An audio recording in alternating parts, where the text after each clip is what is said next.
என் தங்கமே, இன்று உன் அப்பன் கருப்பன் நான் ஒருவரின் தலையை சிதறடிக்கப் போகின்றேன். யாரென்று தெரிந்தால் என் பிள்ளை நிச்சயமாக நீ வாயடைத்து போவாய். கருப்பன் இப்படியெல்லாம் சொல்ல வேண்டிய காரணம் என்ன? யாருடைய தலையை அப்பன் சிதறடிக்கப் போகின்றார் என்று என் பிள்ளை யோசித்து கொண்டிருக்கின்ற இந்த நேரத்தில், என் குழந்தையே, உனக்கு ஒரு உண்மையை சொல்ல உன் அப்பன் வந்திருக்கின்றேன். என் குழந்தையே, உன் எதிரியின் தலையை சிதறடிக்கப் போகிறார் இந்த கருப்பன் என்று நினைத்தாயா? நிச்சயமாக இல்லை. இது யார் என்று நீ கேட்டால் நிச்சயமாக நீ திகைத்து போவாய். ஏனென்றால் இந்த ஒரு காரியத்தை செய்தது நீயாக கூட இருக்கலாம் அல்லவா? என் குழந்தையே, தலையை சிதறடிக்கப் போகிறேன் என்று சொன்னால் கருப்பன் அவர்களை வாழ்க்கையிலிருந்து விரட்டி அடிக்கப் போகிறேன் என்று அர்த்தம். அது மட்டுமல்ல, தீராத பாரத்தை அவர்களின் தலையில் ஏற்றி வைக்கப் போகிறேன் என்று அர்த்தம். அவர்கள் செய்த தவறுக்கு நிச்சயமாக இந்த தண்டனை அவர்களுக்கு கிடைக்கத்தான் வேண்டும். அப்படி என்ன செய்தார்கள் தெரியுமா? என் குழந்தையே, இந்த கருப்பன் தன் பிள்ளையாக ஏற்றுக்கொண்ட ஒருவரை கேலியும் கிண்டலும் செய்து அவர்களை பற்றி தவறான பேச்சுக்களை எல்லாம் பேசிக்கொண்டு இவர்கள் இருக்கிறார்கள். என் குழந்தையே, எப்பொழுதுமே நாம் எல்லோருக்கும் வாழ்க்கை ஒன்று போல எல்லா விஷயங்களையும் காண்பித்து கொடுப்பதில்லை. ஒவ்வொருவருக்கும் ஒவ்வொரு விதமான சூழ்நிலைகள், ஒவ்வொருவர் வாழ்க்கையிலும் ஒவ்வொரு விதமான எண்ணங்கள் என்று வாழ்க்கை வெவ்வேறு விதமாக ஒவ்வொருவருக்கும் இருந்து கொண்டிருக்கின்றது. இந்த நேரத்தில் நான் உன்னோடு இருக்கின்ற இந்த தருணத்தில் கருப்பனுக்கு சிறிது கோபம் வந்துவிட்டது ஒருவனின் மேல். ஆனால் அவர்களுக்கு வாய்ப்பு கொடுத்த பிறகும் கூட அந்த வாய்ப்பினை அவர்கள் சரியாக பயன்படுத்தி கொள்ளவில்லை. அந்த வாய்ப்பினை அவர்கள் தவறாக பயன்படுத்தி கொண்டார்கள் என்பதுதான் உண்மை. என்ன நடந்தது, ஏது நடந்தது என்று சொல்லி வருத்தப்பட்டு கொண்டிருக்காமல் கருப்பனின் வார்த்தைகளை முழுமையாக கேட்டு என்னவென்று புரிந்து கொள். எதையுமே கருப்பன் சொல்வதற்கு முன்பாக நீயாக ஒரு முடிவுக்கு வந்து கருப்பனை கை நீட்டி விடாதே. பின்னால் நீ வருத்தப்படுவாய். என் குழந்தையே, எந்த ஒரு செய்தியையும் உன்னை பயமுறுத்தவோ அல்லது உன்னை இந்த வாழ்க்கையிலிருந்து விரட்டி அடிக்கவோ கருப்பன் சொல்ல வந்தது கிடையாது. எல்லா நிலையிலும் இந்த வாழ்க்கை தருகின்ற அத்தனை விஷயங்களையும் நீ சரியாக புரிந்து கொள்ள வேண்டும் என்பதற்காகவும், என்ன நடந்தாலும் அதை எதிர்கொள்ளக்கூடிய பக்குவத்தோடு நீ இருக்க வேண்டும் என்பதற்காகவும் தான் இந்த கருப்பன் உன்னிடத்தில் ஒவ்வொரு விஷயங்களையும் எடுத்துச் சொல்கிறேன் என்பதனை நீ மறந்து விடாதே. நான் இன்று உன் முன்னால் நின்று சொல்லக்கூடிய இந்த விஷயத்திற்கு பின்னால் ஒரு மிகப்பெரிய காரணம் ஒளிந்து கிடக்கின்றது. என் பிள்ளையை, யாரையும் எப்படி வேண்டுமானாலும் நினைக்கலாம், ஆனால் யாரையும் இழிவாக எண்ணக்கூடாது. எல்லோருக்கும் ஒரு திறமை உண்டு. அவரவர் திறமையினால் அவர்கள் வாழ்க்கையில் அடைய வேண்டியதை அவர்கள் அடைவார்கள். அப்படியே அவர்கள் பெறவில்லை என்றாலும் இதனால் மற்றவர்களுக்கு என்ன நஷ்டம்? நீ அவர்களுக்கு கொடுக்க போகிறாயா? இல்லையல்லவா? அப்படியானால் மற்றவர்களை ஒருபொழுதும் கேலியும் கிண்டலும் செய்யக்கூடாது. அவர்களால் என்ன முடியுமோ அதை அவர்கள் திறமையாக செய்து கொண்டிருக்கின்ற இந்த நேரத்தில் எப்பொழுதுமே நம்மை சுற்றி இருப்பவர்களை நாம் தாழ்த்தி பேசாமல் அவர்களுக்கு ஊக்கத்தை கொடுக்க வேண்டும். அப்படி கொடுக்க முடியவில்லையா, அத்தோடு விட்டு விலகிவிட வேண்டுமே தவிர ஒருபொழுதும் அவர்களின் எண்ணங்களை விமர்சனம் செய்வதற்கு நமக்கு எந்த தகுதியும் கிடையாது என்பதனை புரிந்து கொள்ள வேண்டும். இந்த கருப்பனின் கோபம் என்னவென்று என் குழந்தை தெரிந்து கொள்ள வேண்டிய நேரம் உனக்கு வந்துவிட்டது. என் குழந்தையே, பொதுவாகவே மனநலம் சரியில்லாத குழந்தைகள் இங்கு நிறைய பேர் இருக்கிறார்கள். இதுபோன்று இருக்கின்ற பிள்ளைகள் அத்தனை பேரும் இந்த கருப்பனின் குழந்தைகள். எல்லாமும் செய்ய தெரிந்தவர்களை என் பிள்ளை என்று சொல்வதை விட தன்னை சுற்றி நடப்பது கூட என்னவென்று தெரியாமல் யார் என்ன சொன்னாலும் அதை வெள்ளந்தியாக கேட்டுக்கொண்டிருக்கின்ற குழந்தைகள்தான் என்னுடைய பிள்ளைகள். அவர்களுக்கு எதையும் சொல்லி வழிநடத்த யாரும் இல்லை. ஆனால் இந்த கருப்பன் எப்பொழுதும் அவர்களோடு இருந்து அவர்களுக்கு என்ன செய்ய வேண்டுமோ அதை சரியாக செய்து கொண்டிருப்பேன். என் குழந்தை ஒன்று ஒருவரின் இல்லத்திற்கு சென்றிருந்தது. தனக்கு பசி என்று கேட்டபொழுது அங்கிருக்கின்றவர்கள் அவர்களை ஏதோ நாயை துரத்துவது போல துரத்தி அடித்ததை இந்த கருப்பன் கண்டேன். இப்படி ஒரு விஷயம் அல்ல, இரு விஷயம் அல்ல, எத்தனையோ விஷயத்தை இந்த கருப்பன் கண்டேன். இன்னமும் சில விஷயங்கள் நடந்தது. என்ன தெரியுமா? என்னுடைய பிள்ளை ஒன்று மனநிலை சரியில்லாத குழந்தை. சிலர் இவர்களை எப்பொழுதும் கேலியும் கிண்டலும் செய்வதை வாடிக்கையாக வைத்திருக்கிறார்கள். எப்பொழுதெல்லாம் என் பிள்ளை வெளியில் நடமாடுகிறதோ அப்பொழுதெல்லாம் ஏதாவது வார்த்தைகளை சொல்லி கேலியும் கிண்டலும் செய்து கைகொட்டி சிரிக்கின்றார்கள்.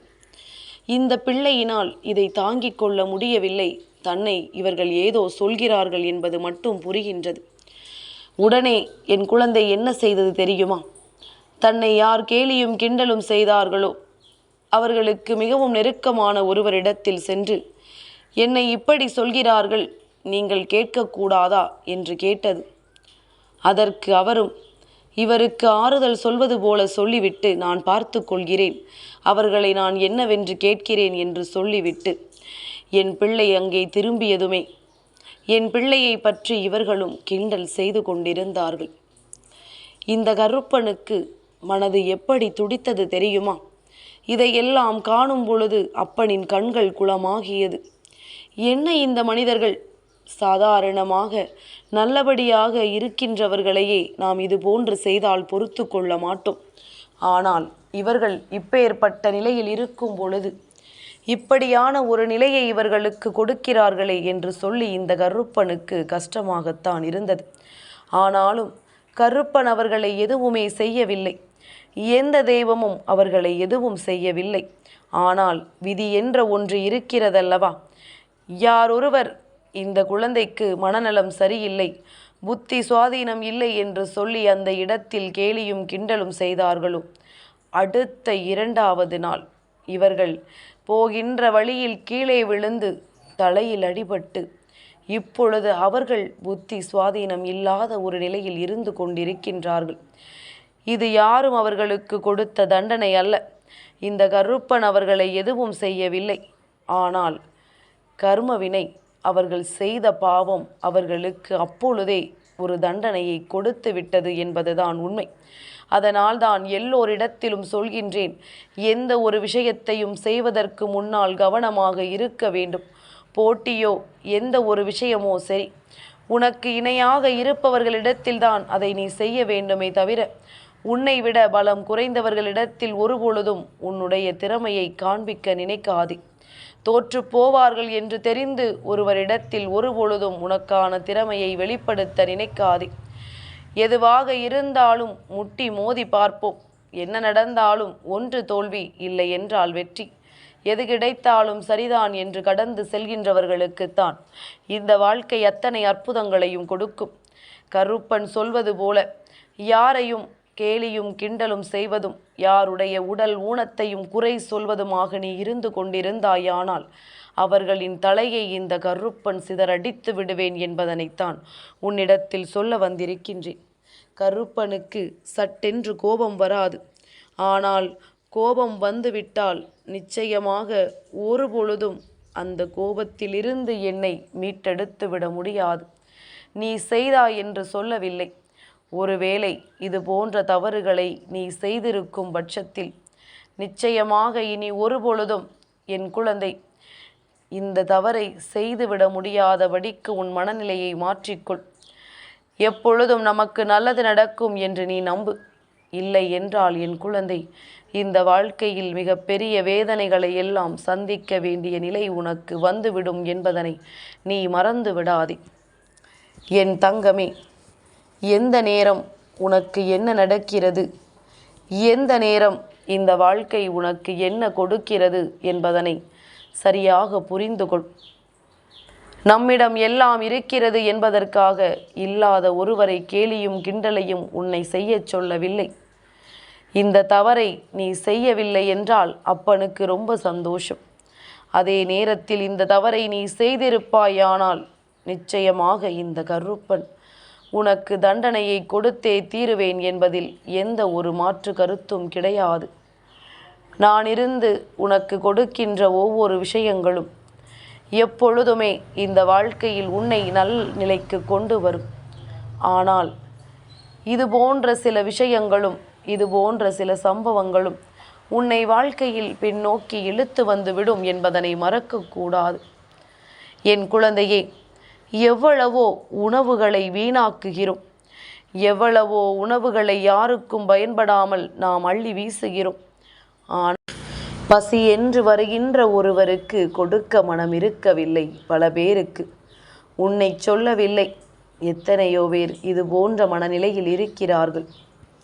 இப்படியாக இந்த வாழ்க்கையில் தன்னை சுற்றி வருகின்ற ஒவ்வொரு விஷயங்களையும் சரியாக புரிந்து கொள்ள முடியாமல், என் பிள்ளையே, நீ சில நேரங்களில் தவிக்கும் பொழுதெல்லாம் யாரேனும் ஒருவர் கஷ்டம் என்று உன்னிடம் வரும் பொழுது அவர்களுக்கு நீ மன ஆறுதலையோ உதவியையோ செய்து பார். அந்த நிமிடம் உனக்குள் இருந்த அத்தனை பிரச்சனைகளும் உன்னை விட்டு நீங்கி விட்டதை நீ உணர்ந்திடுவாய்.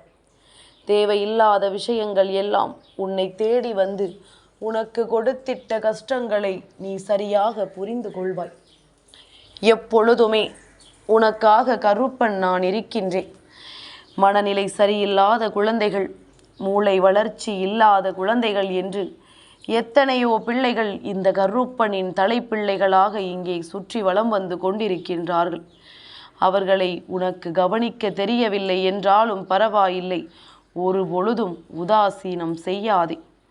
கருப்பன் தான் அவர்களுக்கு அப்பன் என்பதனை நினைவில் வைத்து கொள்ள வேண்டும். இது எத்தனை பெரிய பாவம் தெரியுமா? இது போன்ற ஒரு குழந்தை உன் இல்லத்தில் இருந்தால் உன் மனது எத்தனை யோசிக்கும் என்று சிந்தித்து பார்க்க வேண்டும். அடுத்தவர்கள் குழந்தை தானே, அடுத்தவர்கள் இல்லத்தில் இருப்பவர்கள் தானே, நாம் என்ன வேண்டுமானாலும் இவர்களை செய்யலாம் என்று எண்ணக்கூடாது. இவர்களினுடைய நிலைமையும் இப்படி மாறியதற்கு நிச்சயமாக அவர்களே மிகுந்த வருத்தத்தில் இருக்கும் பொழுது தேவையில்லாத எந்த ஒரு சூழ்நிலைக்குள்ளும் சிக்கிவிடாமல் பார்த்து கொள்ள வேண்டும். என்ன நடக்கிறது, ஏது நடக்கிறது என்பதனை நாம் நிச்சயமாக தெரிந்து கொள்ள வேண்டும். இந்த கருப்பன் நான் உன்னோடு இருக்கும் பொழுது இந்த வாழ்க்கை உனக்கு என்ன கொடுக்கிறது என்பதனை நீ தெரிந்து கொள்ள தயாராக இரு. ஒருவரின் தலையை தெறிக்க விடுகிறேன் என்று சொன்னதுமே என் குழந்தை நீ என்ன நினைத்தாய்? நம் எதிரியை அழிக்க கருப்பன் வந்து விட்டார் என்று தானே. அது ஒருபுறம் இருந்தாலும் என் பிள்ளைக்கு இந்த வாழ்க்கையில் வருகின்ற கஷ்டங்களை எல்லாம் இந்த கருப்பன் போக்க வந்திருந்தாலுமே இது போன்ற சில சம்பவங்களை கருப்பன் கண்கூடாக ஆங்காங்கே கண்டு கொண்டிருக்கின்றேன். ஒவ்வொருவரும் ஒவ்வொரு விதமான எண்ணங்களை காண்பித்து கொண்டிருக்கின்றார்கள். இந்த நேரத்தில் கருப்பனுக்கு மிகுந்த மனவேதனை வந்ததனால்தான் இந்த கோபம் எனக்குள் வர தொடங்கியது என்பதனை முதலில் நீ புரிந்து கொள்ள வேண்டும். அப்பன் இந்த வாழ்க்கையில் இருந்து செய்கின்ற ஒவ்வொரு விஷயங்களும் உனக்கு மிகுந்த மன கஷ்டத்தை கொடுக்கிறது என்று நினைத்து வருத்தப்படாதே. இந்த சூழ்நிலைகள் எல்லாம் பல பிள்ளைகளினுடைய வாழ்க்கையில் பல மாற்றங்களை கொண்டு வர தயாராகி இருக்கிறது என்பதனை நீ புரிந்து கொள்ள வேண்டும். என்ன நடந்தாலும் சரி, எது வந்தாலும் சரி, ஒரு பொழுதும் தனக்கு கீழே இருக்கிறவர்களை நாம் எப்பொழுதுமே உதாசீனம் செய்துவிடக்கூடாது. அது நாளை உன் வாழ்க்கையில் நடந்துவிடக்கூடிய காரியங்கள் ஆகிவிடும் என்பதனை முதலில் புரிந்து கொள். இந்த நேரம், இந்த வாழ்க்கை உனக்கு தந்திட்ட விஷயங்கள் ஒவ்வொன்றும் உன்னை எப்பொழுதெல்லாம் பெருமகிழ்ச்சி படுத்தும் என்று நீ யோசிக்கிறாயோ அப்பொழுதெல்லாம் இவை உன்னை நிச்சயமாக நல்லபடியாக வந்து சேரும் என்பதனை மறந்து விடாதே. கருப்பன் சொன்ன வார்த்தை உனக்கு புரியும் என்றால் எப்பொழுதுமே மனநலம் குன்றியவர்களையோ வாழ்க்கையில் மிக பெரிய கஷ்டங்களில் தவிக்கின்றவர்களையோ கேலியும் கிண்டலும் செய்வதை நிறுத்திவிட வேண்டும். என் பிள்ளை, நீ செய்யவில்லை என்றால் இந்த அப்பனுக்கு மிகுந்த சந்தோஷம். நீ எப்பொழுதுமே இந்த கருப்பனின் பிள்ளையாக இருந்து கொண்டிருப்பாய் என்பதில் எந்த ஒரு மாற்று கருத்தும் கிடையாது. அடுத்தவர்களுக்கு மனவேதனையை கொடுக்கின்றவர்கள் மிகுந்த தலைபாரத்தோடும் எப்பொழுதும் தலைவலியோடும் தான் சுற்றித் திரிய வேண்டிய ஒரு நிலை வந்து கொண்டிருக்கும் என்பதனை நீ மறந்து விடாதே. என் தங்கமே, இந்த கருப்பனின் ஆசீர்வாதங்கள் என்றென்றைக்கும் உனக்கு முழுமையாக கிடைத்து கொண்டே இருக்கும்.